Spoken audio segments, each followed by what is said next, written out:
escuchando Una joven en busca de Dios, un podcast donde trataremos de darle solución a algunas de las dudas que pueden surgir en torno a la figura de Dios y la religión católica. Quédate conmigo y juntos vayamos en busca de Dios.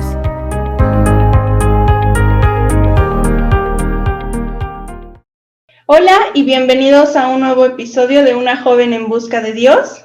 Pues el día de hoy vamos a tocar un tema al que nos hemos estado conduciendo a lo largo de todos estos episodios y que sin duda es la cúspide de nuestro podcast. Con esto no crean que les quiero decir que ya este es el fin del podcast y hasta aquí llegamos, no, al contrario, apenas es el inicio, pero con este tema específicamente, pues nos vamos a ayudar muchísimo a entender todos los demás preguntas, dudas que nos pueden ir surgiendo en los siguientes episodios. Pues esta pregunta es fundamental: ¿quién es Dios? Para resolver esta cuestión, el día de hoy nos acompaña nuestro hermano Manuel Abud. Él es seminarista diocesano de la República Dominicana, específicamente de la diócesis de La Vega. Hola Manuel, te doy la bienvenida a Una joven en busca de Dios y pues gracias por tomarte el tiempo de acompañarnos y ayudarnos a resolver estas dudas. Saludos Sofía, y para mí es un placer poder acompañarles, es un gusto. Un abrazo para todos los que escuchan este podcast desde República Dominicana.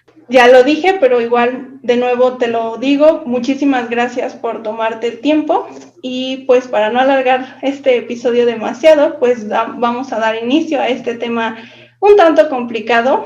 Complicado pero importante, son líos en los que hay que meterse. Justamente, creo que hay que replantearla en una forma un poco como más precisa o más clara. No es hacer la pregunta de quién es Dios, sino más bien, ¿quién dicen ustedes que es Dios? Y pues nada más como para recalcar, esta duda no me la saqué yo de la manga, no la hice yo justamente. Esta duda, de hecho, la planteó Jesús. Específicamente la podemos encontrar en Mateo 16, del 13 al 20. Y pues te doy la palabra, Manuel, para que también se den como más clara esta idea. Sí, y para comenzar me gustaría enfatizar un poquito más eso que acabas de mencionar, Sofía. Precisamente quería comenzar por ahí, y es que esta pregunta para todos los que queremos seguir a Dios, para todos los que estamos en busca del Señor, es una pregunta fundamental, no porque nos la inventemos nosotros, sino porque el mismo Jesús a sus seguidores les hizo el énfasis de que era necesario preguntarse: ¿quién soy para ustedes? Y es algo complejo, que ha tomado mucho tiempo, ha sido tema de filosofía, ha sido tema obviamente de la teología, y da mucha agua a beber, porque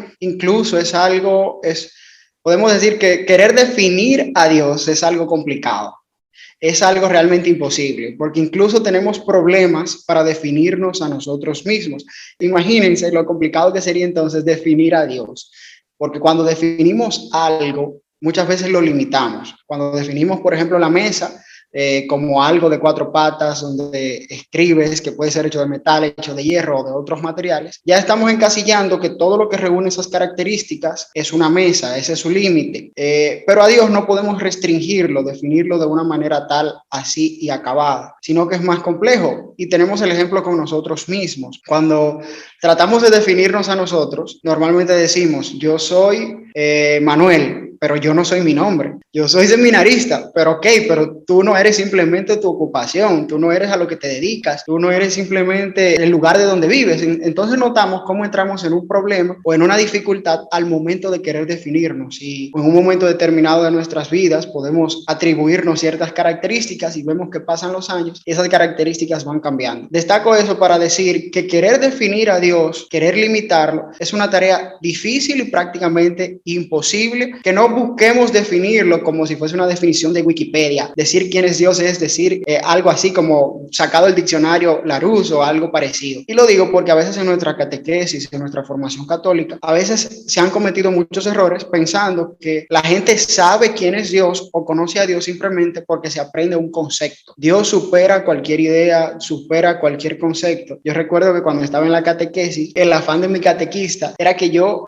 en República Dominicana decimos decimos embotellarnos las cosas, cuando tenemos que aprendernos algo de memoria, aunque no lo entendamos mucho, simplemente es por repetición de memoria. Y siempre se nos decía, a la pregunta ¿quién es Dios? Es un espíritu purísimo, perfectísimo, creador del cielo y de la tierra. Y uno diría, wow, qué definición más bonita, pero muchas veces nos quedábamos con poca cosa de eso. Entonces, a la pregunta que me hace Sofía, que sería la primera, yo invitaría y me limitaría a definirlo como lo definen las Sagradas Escrituras. Dios es amor, y como el amor, Dios no se encasilla. El amor puede expresarse cuando alguien te pregunta cómo estás, cuando alguien te comenta lo que le pasa, cuando alguien se interesa, te regala agua de beber. En distintos gestos el amor puede manifestarse, incluso en lo que menos nosotros esperamos. Asimismo, Dios no se limita a una idea, sino que es algo que abarca tanto que definirlo sería una tarea imposible. Pero de tener que elegir la definición más apropiada para Dios, de decir que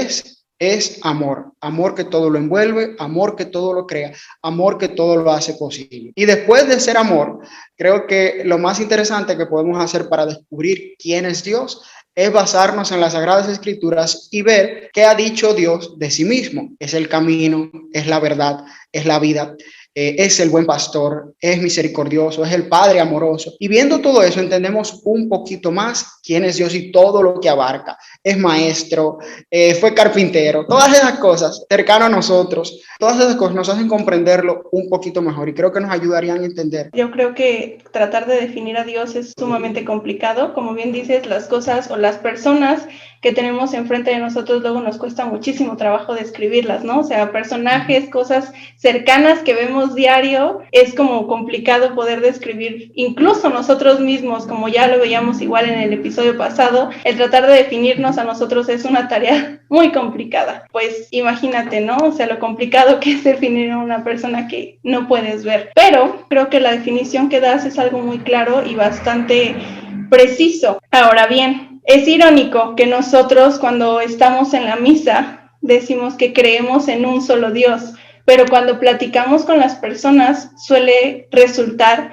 que cada quien tiene su propia definición de Dios. Hay personas que conciben a Dios de formas muy diferentes y muy extrañas a las tuyas. Entonces, la idea de Dios, como lo vamos concibiendo, depende muchísimo de dónde estamos nosotros parados en esta vida. Depende de lo que hemos vivido, depende de cómo nos definamos a nosotros mismos, es como definimos a Dios. Hay personas que a lo mejor lo ven como el Dios castigador, otros lo pueden ver como el Dios amable, el Dios misericordioso, otras personas incluso lo podrán ver como el Dios roba cosas, ¿no? En ese sentido de que luego se escucha a las personas de no, es que Dios me quitó esto, ¿no? O sea, como que Dios es un ratero. Está muy buena, realmente sí. Entonces, pues te cedo la palabra, Manuel, para que nos ayudes como a ver o a explicar estas concepciones que podemos llegar a tener de Dios. A mí me parece muy interesante lo que has dicho y no está de más que lo subrayo otra vez, y es que es importante preguntarnos quién es Dios para nosotros, porque yo me relaciono con Dios según la imagen que yo tengo de Dios. Según quién es Dios para mí, yo voy a relacionarme con Dios de esa manera.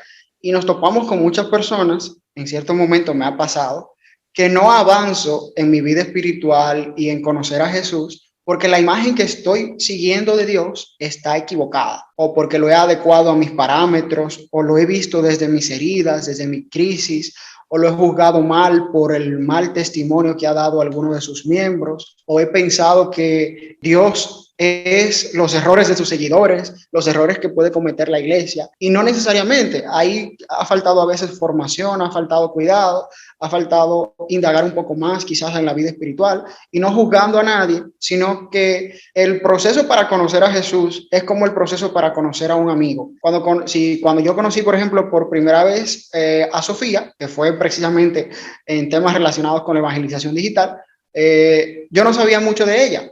Al principio no, sino que ha sido con el paso del tiempo que nos hemos ido conociendo un poquito más, relacionándonos un poquito con todo lo que tiene que ver con Querere, con esto del podcast, con un congreso en el que colaboramos, trabajamos, un live específicamente. Entonces, así mismo con Dios pasa que poco a poco vamos conociendo más y más.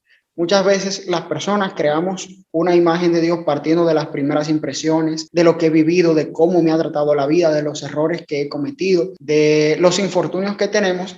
Y eso puede llevarnos a caer en un peligro y en un riesgo, y es que encasillemos a Dios en un criterio o en una partecita. Es como si la Biblia tomáramos fragmentos y juzgáramos a Dios simplemente por una de sus acciones. A veces con Dios, para bien o para mal, o sea, con cosas buenas y con cosas malas, a veces lo encasillamos en una sola idea, en una sola característica. Por ejemplo, el episodio en el que Jesús voltea las mesas del templo. Mucha gente dice que Dios es recto y verdaderamente es recto, denuncia lo que está mal y corrige lo que es equivocado. Pero no solamente es eso, no solamente anda dando latigazos. Y solamente si nos quedamos con esa idea, podemos caer en falsas imágenes de Dios, que hay muchas, porque queremos a veces que Dios se ajuste a mis conveniencias, a lo que estoy viviendo, a cómo yo quiero predicarlo, a mis pecados incluso. Muchas veces corremos el peligro de querer ajustar a Dios a lo que yo estoy viviendo para que justifique mis malas acciones, y no necesariamente porque yo quiera seguirlo a Él, sino porque quiero que Él sirva a mis fines egoístas, y eso es muy peligroso, por el lado de que manipulo a Dios y también por el lado de que no voy a encontrarme profundamente con Él, sino avanzo progresivamente en el conocimiento de cuál es su verdadera imagen. Y hay muchos casos de imágenes falsas de Dios que podemos mencionar y podemos irlos detallando un poquito. Ya Sofía mencionaba algunos, yo tengo algunos anotados aquí, pero realmente hay una variedad de imágenes de Dios, tantas como hay personas. Podemos mencionar las más comunes, pero siempre será un desafío abarcarlas todas, porque realmente dependiendo de la circunstancia, como bien explicaba Sofía, alguien puede crear una imagen de Dios totalmente distinta. Creo que la invitación primera sería pensar, ¿quién es Dios para mí? ¿Qué imagen de Dios tengo? ¿Cómo lo veo? Y podemos dar algunas pistas, pero mencionar algunos de las imágenes más comunes para que nosotros podamos identificarlas. Una de las primeras que me gustaría mencionar es las del Dios castigador, la del Dios que es como un cuco. Y yo lo menciono así, como un cuco, porque no sé si en México pasaba así, pero en República Dominicana se daba muy frecuentemente de que cuando un niño está mal, la familia le dice, no hagas eso porque Dios te va a castigar. A Dios no le gustan los niños que se portan mal. Esos niños malcriados, Dios no lo quiere. Dios los castiga. O lo pintamos en el extremo de te vas a ir al infierno porque vives de tal manera, de tal manera, de tal manera. Y enfatizamos tanto el lado castigador de Dios que la gente lo ve no como alguien que te ama, sino que está ahí para reprenderte. Es como un papá, normalmente los varones son los que les atribuimos esa característica, que la mamá siempre le dice a los papás para que corrijan a los hijos. Y llega un punto que los hijos ven en su papá solamente alguien que está para castigarlos, alguien que está para ponerles régimen, y no alguien que los quiere, que los ama y que los protege. Y así pasa con la imagen del Dios castigador, que solo vemos lo que Dios nos puede castigar. Y verdaderamente tenemos el lado de justo de Dios, el lado de lo que me puede pasar si yo ando por el camino desviado, pero la finalidad de Dios no es castigarnos, su objetivo es amarnos. Y cuando nosotros nos desviamos de ese amor, vienen a nosotros quizás cosas que no son tan buenas, que no nos hacen bien, pero no es porque la intención de Dios sea disfrutar nuestro castigo, disfrutar nuestra condena. Y es importante que nos limpiemos de esa imagen del Dios castigador, que Dios nos ama, nos cuida, ¿no? Y es interesantísimo eso, porque realmente una de las imágenes, de esa imagen del Dios castigador se desprenden muchas cosas y se desprenden otras imágenes. Y por ejemplo, una que se desprende totalmente de esa es la imagen de un Dios que me quita la libertad, que solamente está para prohibirme cosas, que es el Dios que no quiere que yo sea feliz. Y sobre todo en los jóvenes de hoy se está propagando mucho esa idea de que seguir a Dios es dejar de ser feliz, dejar de ser libre, es llenarse de prohibiciones, es estancarse. Y no es que Dios te llena de prohibiciones, no es que los mandamientos son simples prohibiciones, sino que Él ha traducido eso que está inscrito en nuestro corazón, que es necesario para que nosotros seamos felices. Siempre me gusta ver los mandamientos en esa línea. No es que son prohibiciones que Dios de la nada se antojó o que la iglesia más bien se antojó para mortificarnos la existencia. No, es porque su palabra nos da vida. Sus normas son de vida eterna y realmente somos felices. Y me llama mucho la atención cómo a veces hay gente que critica constantemente a la iglesia por eso, por las normas que pone, por los mandamientos, porque Dios se lo prohíbe. Se van por ahí, hay otro grupo cualquiera de cualquier tipo de ideologías y empiezan a sacar normas, y las primeras normas que salen a consenso son como no matar, respetarnos unos a otros, querernos, ayudar al prójimo. O sea, empiezan a sacar lo mismo que Dios ya nos ha propuesto. Entonces es algo que no contradice nuestra razón. Por eso esa imagen del Dios que me quita la libertad, que me pone solo prohibiciones, es errónea, porque realmente no es que nos pone prohibiciones, sino que quiere que nuestros sentimientos, nuestros afectos, nuestro modo de vida vaya por el camino correcto, vaya por el camino que realmente nos quiere hacer feliz. Y al final de cuentas, Jesús no obliga a nadie, Él nos hace la oferta, nos hace la propuesta, está en nuestras manos seguir o no su camino. Recuerdo que una de las preguntas más frecuentes que se nos hacen a los seminaristas cuando entramos al seminario es: ¿por qué la iglesia obliga a jóvenes como ustedes a no casarse? ¿Por qué la iglesia hace ese mal de que los obliga a ustedes a tomar esa decisión tan difícil? Y una de las respuestas que me gusta siempre decir es que la iglesia no me obligó, porque yo sabía desde el principio que al momento de elegirse sacerdote también abrazaba la castidad y fue una decisión que tomé en libertad. Dios no me ha quitado la libertad, todo lo contrario, soy más libre, porque a veces pensamos que ser libre es vivir del libertinaje, haciendo lo que me da la gana, y quien hace lo que le da la gana, queridos hermanos, es esclavo de lo que la gana le dice. Y vemos constantemente cómo pasa que cuando queremos ir al gimnasio, creo que es el ejemplo más ilustrativo, notamos ese deseo enorme de tener los cuadritos, de tener el buen físico, que empieza muy bien la primera semana, pero cuando empiezan los dolores, ya las ganas se nos van, ya no queremos seguir en el gimnasio, pero entendemos que es bueno ir y luchamos contra esas ganas. Entonces ahí no pensamos, el gimnasio me está esclavizando, me está quitando libertades, no, sino que entendemos que es por nuestro bien. Así que esa sería una segunda imagen, mencionamos la del Dios castigador, la otra sería la imagen errónea, la del Dios de prohibiciones que me quita la libertad. Una muy relacionada es la de un Dios antiguo o aburrido, que simplemente es para viejos, que no es nada para jóvenes, que no es nada entretenido. Y ahí tenemos mucho como iglesia que ver cómo trabajamos, sobre todo con las personas mayores. Y es porque a veces no es que Jesús sea aburrido, es que la manera en la que nosotros lo compartimos no se adecua a todas las edades, a todas las necesidades. Hay muchos temas que a lo mejor a mí me parecen súper interesantes y que tienen que ver con Jesús y que a lo mejor a Sofía no le parece interesante. Creo que lo que más nos falta es saber cómo compartirlo, no es que Dios sea aburrido. Y lo notamos en la alegría que sienten todos y cada uno de los que lo siguen. Sofía creo que a lo mejor podrá contar su experiencia de cómo con grupos, con jóvenes, con proyectos, ha visto la alegría y lo chévere que es pertenecer a la iglesia, a seguir los caminos de Dios. Y quien realmente no los goza es porque no los ha vivido. Eso tengo de experiencia de los grupos en los que he participado. Y podemos notar la alegría de los apóstoles, la alegría de todos los que lo seguían. Me llamaba mucho la atención cómo los salmos, por ejemplo, cuentan y cantan la alegría que se siente cuando el Señor llega a nuestra casa. Cuando estoy con Dios, siento más alegría que si abundara el pan o el vino. Y es interesantísimo cómo esas experiencias nos muestran que Dios no es aburrido, que Dios es muy ocurrente, de hecho.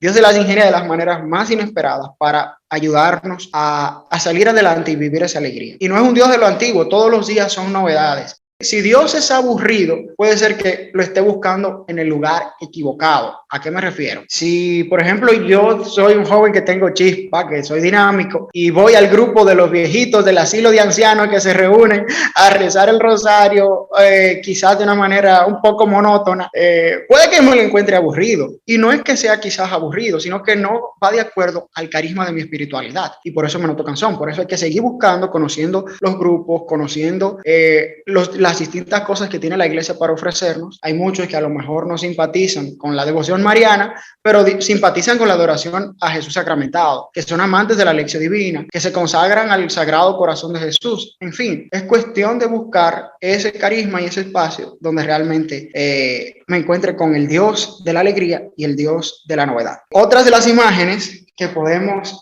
notar es el Dios controlador, un Dios un poquito mecanicista, y esto lo notamos. De hecho, en estos días estaba en un vehículo de transporte público y escuchaba a una señora que decía: yo no le tengo miedo al COVID-19, no le tengo miedo a la pandemia, porque si Dios hubiera querido que yo me muriera, ya me hubiese muerto. Y ustedes dirán: wow, qué fe tiene esa señora, qué fe. Pero la forma en la que lo comentaba era como diciendo: si no me he muerto es porque tengo fe, es porque Dios tiene el control de mi vida, en un sentido de que ya está escrito, ya está determinado, ya todo está predicho, ya todo es mecánico, no me esfuerzo porque ya Dios tiene el control de todo. y a veces confundimos esa imagen de Dios mecanicista que va guiando todo como si fuese una obra de títeres con abandonarnos a la voluntad de Dios. Y esa es una de las más peligrosas, porque yo no me esfuerzo, Dios sabrá, si me conviene me lo dará, pero yo no pongo mi aporte. A lo mejor Dios me está dando todas las herramientas para que yo consiga un trabajo, para que yo encuentre a la persona ideal de mi vida, para que yo, por ejemplo, un ejemplo que no, quizás no sería el más idóneo, pero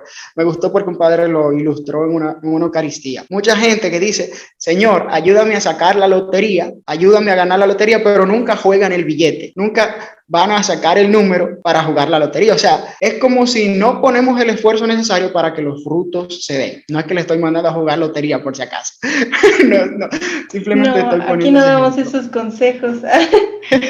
Aquí no damos esos consejos, muy bien. Es un ejemplo que creo que le sirve para entender que no es que veamos en Dios un mecanicista que lo va controlando todo en ese sentido. Por eso mucha gente que el COVID-19 Dios lo mandó para limpiar el mundo de tantos pecadores. No, señores, no pensemos así, que esa no sea nuestra visión de un Dios como mecánico y hasta cierto punto malvado, que tenga que hacer las cosas de esa manera.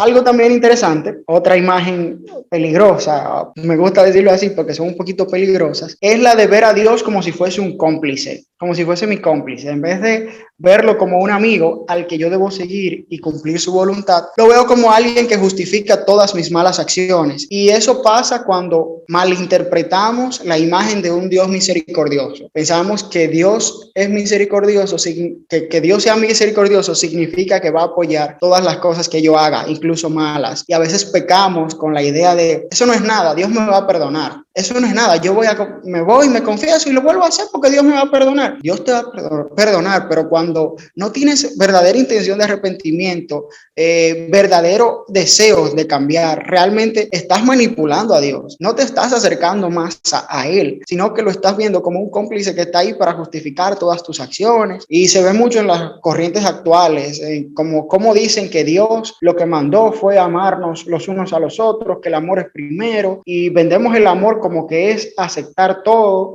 Hay una, no sé cómo llamarla porque el término influencer como que a mí no me gusta mucho, pero hay una evangelizadora católica, creo que sería el nombre correcto, que se llama Clara Cuevas, a lo mejor ustedes la han conocido. Me gustan mucho sus reflexiones y en una hace poco ella hablaba del término empatía, como muchas veces utilizamos el término de yo tengo empatía por los demás, como apoyar todas sus ideas y decir que todo está bien, que no hay ningún problema, que todo lo que digas está bien. Y a veces utilizamos eso con Dios, como pensar que Dios sea misericordioso, que sea bueno, significa que Él va a justificar todas mis malas acciones y lo va a permitir todo como Él. Cayendo al otro extremo, y sé que he mencionado varias, pero es que les digo, hay imágenes falsas de Dios como hay personas. Al otro extremo de Dios misericordioso tenemos la realidad de un Dios justo, que Dios es justo. Y ahí podemos caer en la imagen falsa de Dios como un comerciante. ¿Y qué pasa con un comerciante? Cuando vas donde un comerciante, a lo mejor a comprar arroz, a lo mejor a comprar chocolates, tú le das cierta cantidad de dinero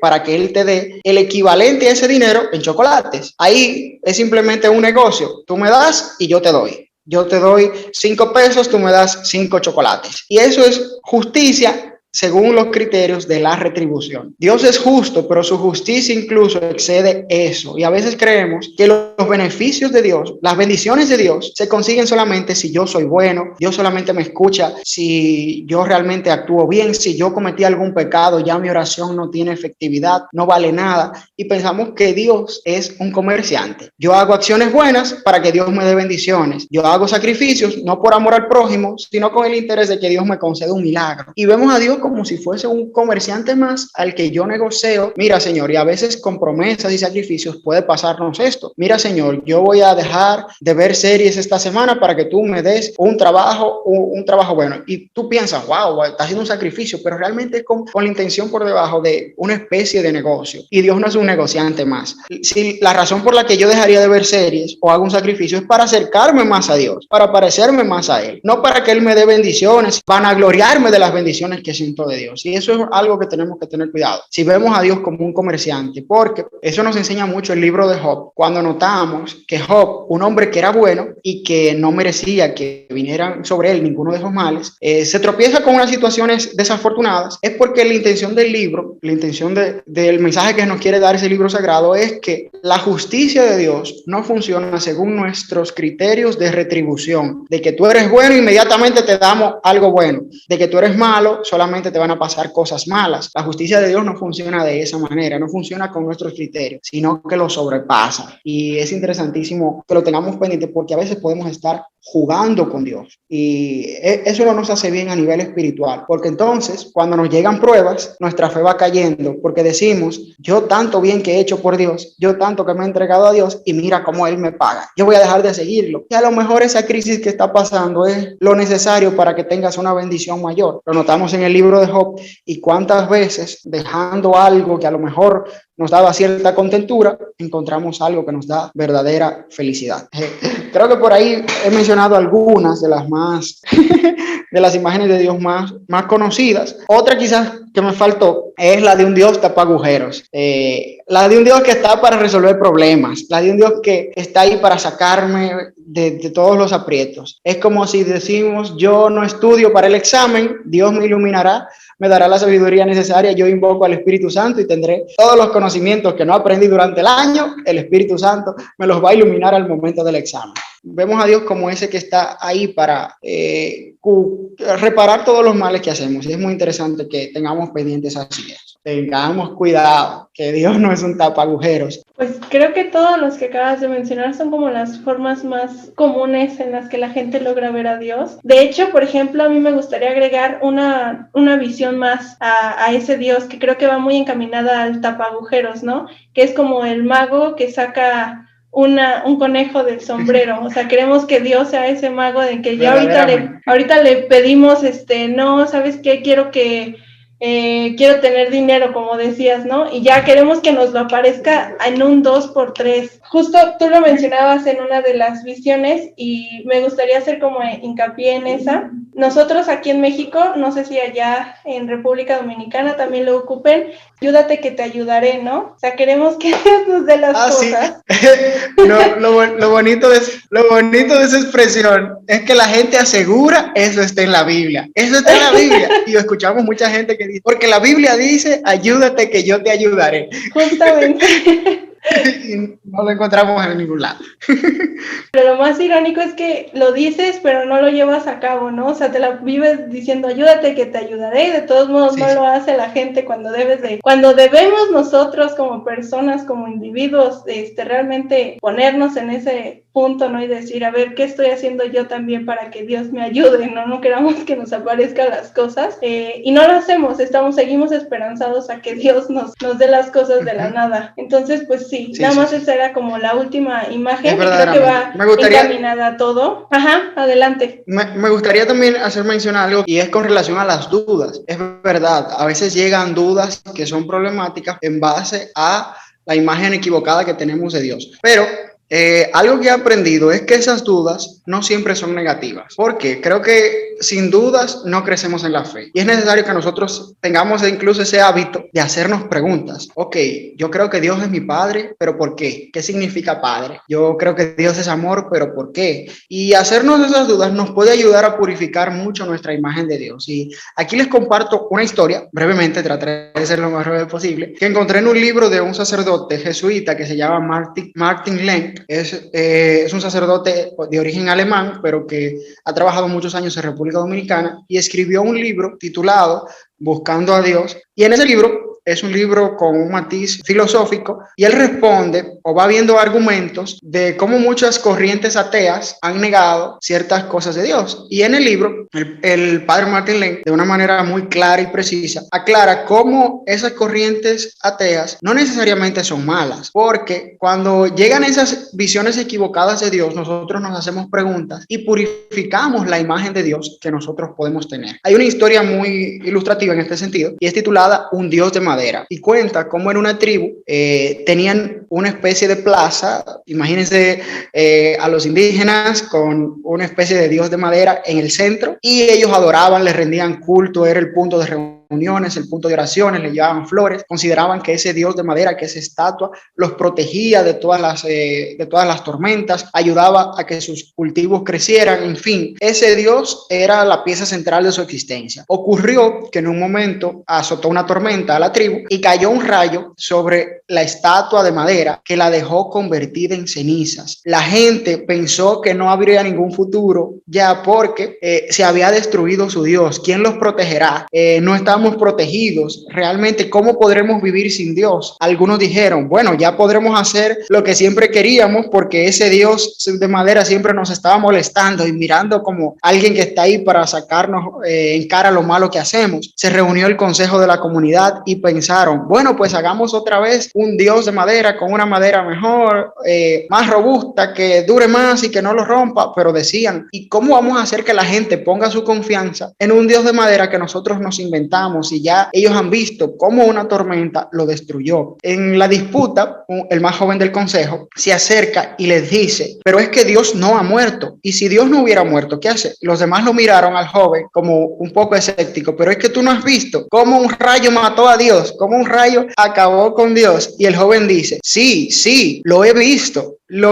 Pero lo que se quemó fue el Dios de madera. Es verdad, él se quemó, pero esto no quiere decir que Dios haya muerto. Esto significa otra cosa, simplemente que Dios no está hecho de madera. Y como si fuese una caricatura, los otros miembros del consejo empezaron a decir, Dios no es de madera, Dios no es de madera. Oh, Dios no es de madera, Dios no es de madera. Empezaron a vociferar eso y diciendo, tenemos entonces que agradecer a Dios que mandó esta tormenta que nos hizo darnos cuenta que a quien adorábamos no era la imagen de Dios correcta. Saco este ejemplo porque a veces llegan dudas o cuestiones que pueden hacer que tambalee nuestra fe, pero no la veamos como algo malo, sino como algo que puede ayudarnos a clarificar sobre qué imagen de Dios estamos construyendo nuestra vida espiritual. Cuando llegan esas dudas y esos momentos y esas crisis, abracemos esa inquietud. No es que sea mala, no es que la descartemos de inmediato. Preguntémonos, ¿qué respuesta se da? ¿Qué me dice Dios al respecto? Y así vamos a ver cómo vamos madurando, cómo vamos avanzando y cómo vamos clarificando concepciones. Un ejemplo que también pone en el libro Buscando a Dios, el padre Martin Lenk, es uno popular de un filósofo que se Feuerbach, que lo pueden buscar así, que tiene una postura diciendo que Dios es un invento del hombre, que nosotros al ver que somos limitados, nos hemos inventado un Dios que supera todos nuestros límites, como la proyección de todos nuestros deseos, de todos nuestros anhelos, de todo lo que nosotros quisiéramos ser, y nos topamos que somos muy débiles para nosotros poder alcanzarlo. Y es uno de los argumentos más acogidos al momento de la negación de Dios. Es algo que los hombres se lo han inventado al ver su finitud, a ver que son frágiles, que son limitados, se inventan algo que es todopoderoso. Yo veo que el hombre no puede hacer muchas cosas, Dios es todopoderoso. Yo veo que yo como ser humano no sé muchas cosas, pues entonces veo en Dios ese que lo sabe todo. A esa crítica me llamó mucho la atención la forma en que el padre responde. ¿Por qué? Porque dice, ok,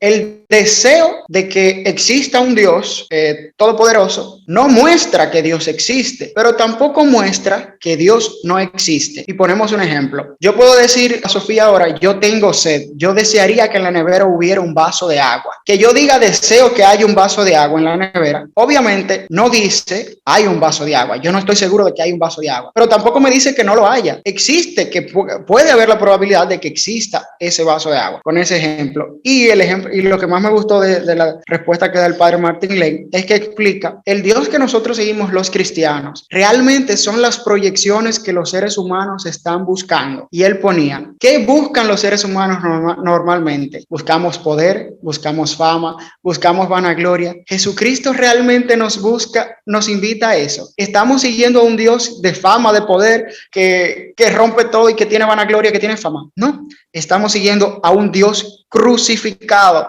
alguien que nos invita a negarnos a nosotros mismos, a negar nuestros placeres, a no buscar fama, sino a alguien que seguimos porque nos está invitando a obtener la verdadera felicidad a través del sacrificio, de la donación de uno mismo. Realmente eso es lo que los seres humanos tenemos como deseos más profundos. Y me pareció muy interesante porque es verdad. Y con esto simplemente los menciono para que cuando lleguen esas dudas, incluso las dudas más ateas que podamos imaginarnos, no lo veamos como algo que ya ya acabó con nuestra fe, ya no soy cristiano si me planteo esas dudas. No, planteemos esas dudas, pongámoslas sobre la mesa y busquemos la respuesta que Dios tiene para nosotros. Creo que sería lo interesante. No, claro, pues muchísimas gracias por toda esta explicación, porque creo que también nos ayuda muchísimo pues a seguir entendiendo como todas las demás cosas. Igual como les decía desde el principio, pues este tema es como la cúspide de nuestro podcast, porque pues efectivamente esta pregunta es algo que todos nos debemos de hacer antes de proseguir a hacernos otras dudas, a pensar otras dudas. Primero debemos de tratar de entender esto, quién es Dios, o más bien cómo vemos a Dios nosotros. Entonces creo que no sé si tengas alguna otra cosa que quieras mencionar o ya vamos dando cierre a este episodio. Bueno, creo que lo último que me gustaría mencionar es algunos consejos entonces para nosotros purificar esa imagen que tenemos de Dios. Creo que sería importante. Y lo primero es que nos hagamos la pregunta que ya el Evangelio nos dice. ¿Quién es para nosotros Dios? Y escribirlo. Bueno,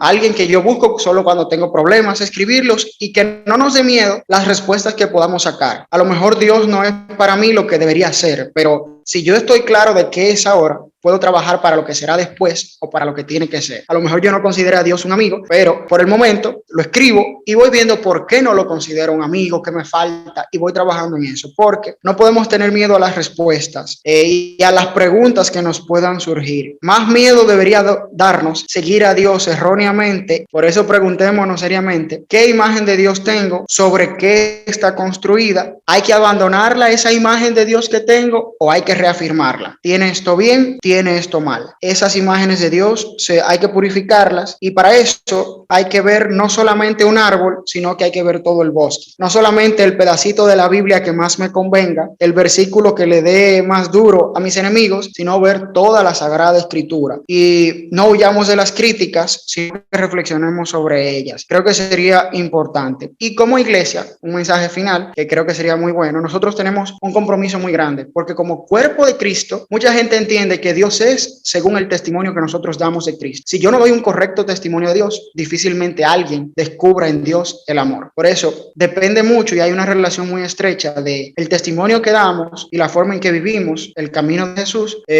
con la imagen que las demás personas tienen. Mucha gente son ateos y nos atacan y atacan la fe por la manera en la que nosotros damos testimonio. Así que pensemos, ¿estamos dando el testimonio que Dios nos está pidiendo de la forma en que Él lo quiere, misericordiosa, justa y de la forma adecuada? Creo que serían las reflexiones finales y que me daría por satisfecho si por lo menos una persona se hace esa pregunta. Yo, con la invitación que me han hecho a este podcast, creo que también es algo para renovarlo, porque no es una pregunta de un día, sino que es una pregunta que constantemente debemos repasarla y ver quién es Dios. Dios es una prioridad para mí. ¿Quién es para mí? ¿Qué lugar le doy? ¿Cómo me relaciono con Él?